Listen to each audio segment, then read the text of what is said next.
Hello, I'm Dr. Bill Osmondson. I'm a general and cosmetic dentist and have been a dentist for 30 years. Before that, I received a master's in public health in nutrition and health education. For the first 25 years of practice, I promoted water fluoridation aggressively. I thought I saw the benefits. It wasn't until I actually looked at the information myself and sat down and looked at the different government agencies and the different reports and the studies that I began to realize that fluoridation was a problem. One of the first things I did is I looked at my tube of toothpaste. It says drug facts. I know it's a drug. If I were to give it to you, it'd have to be a prescription. That's for swallowing. When it comes to toothpaste, it also says don't swallow. And if you do swallow, contact a poison control center. Well, the amount of fluoride that they're talking about is a pea-sized amount of fluoride. You probably don't see that in advertisements, a pea-sized amount of fluoride. Usually when I see an advertisement, it looks more like a Dairy Queen ice cream cone.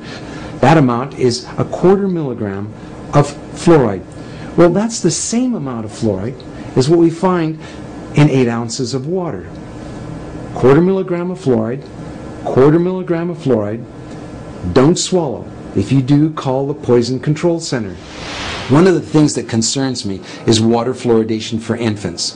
The American Dental Association and Center for Disease Control recommend that infants not receive water for drinking nor for making their formula. It's 250 times more concentrated in fluoride than mother's milk. We shouldn't fluoridate water and harm our most vulnerable.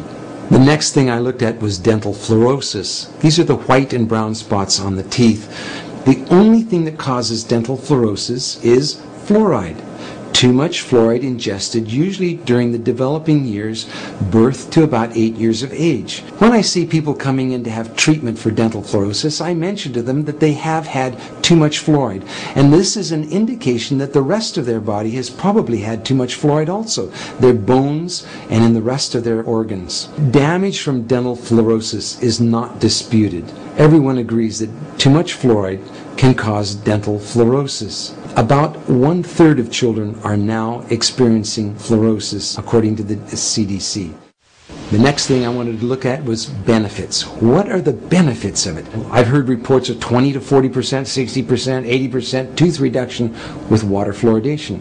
So what is the benefit of water fluoridation? And I had a close look at several factors. One, comparing different countries of the world, we can see that no matter what we do on fluoridation, whether the country fluoridates or no fluoride at all, decay is reduced the same amount in all countries. We can compare states in the United States. We can see on a graph that as they're plotted in order of increased amount of fluoridation in the state, fluoridation doesn't make any difference. We have the same amount of good health in the states regardless of their fluoridation. Same thing for counties and other locations. That was disturbing to me. If there's no benefit, well, why are we fluoridating? I have 2 requests for you. One is to talk to your dentist and your healthcare provider about fluoridation.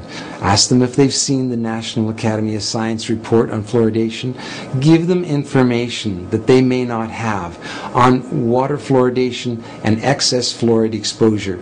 That helped me when my patients casually, calmly, quietly said, have a look at this. This doctor, this dentist is concerned about water fluoridation. What do you think?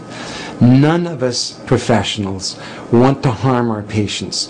Our whole lives are given to improving the health of people, not harming them.